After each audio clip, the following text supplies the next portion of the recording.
kursumuza Ramazan'ın başında başladı kursumuza. Elhamdülillah bugün itibariyle kursumuzun kaba inşaatı hemen bitmek üzere.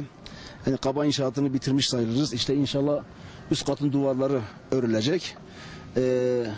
Duvarlar ördükten sonra kaba inşaatını biz bitirmiş oluyoruz. Yaklaşık 3 ay süre içerisinde Cenab-ı Mevla bütün müminlerden, emeği geçen herkesten razı olsun. Onların yaptığı yardımlar, bağışlar sayesinde kursumuz bu hale geldi. Ete kemiğe büründü. Fakat tabii yeterli değil bu. Yani böyle yardım yerleri tamamen müminlerin yaptığı bağışlarla, yardımlarla ayakta duruyor.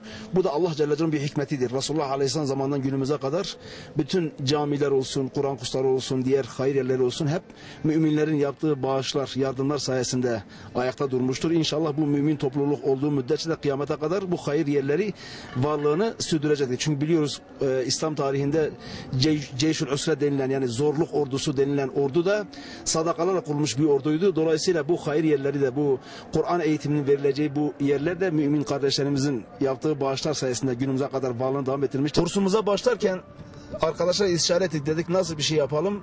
Dedik öyle bir şey olsun ki örnek bir kurs yapalım. Örnek bir kurs olsun, böyle çağın şartlarına cevap veren, sadece taziye için değil, çok amaçlı bir yerimiz olsun diye düşündük. Onun istişaresini yaptık. Örnek bir proje elhamdülillah sağ olsun birisi bize yaptı, gönderdi. Projemiz gördüğünüz gibi 2 kattan müteşekkildir. Üst kat Kur'an kursu, alt kat taziye evi. Taziye evinin müştemilatı işte içerisinde mescidi var, abdest alma yerleri var, UVC'leri var. Bu geniş alanda yaklaşık 200-250 metrekare taziye alanıdır. Fakat taziye alan için değil.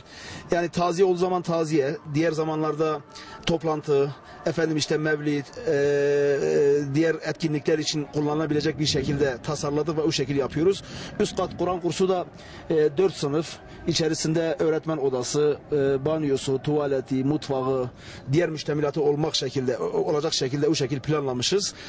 Çalışmalarımız bu şekilde gidiyor. İnşallah maksadımız Müslüman kardeşlerimizin ihtiyaçlarına cevap verebilecek güzel bir eser meydana çıkarmak.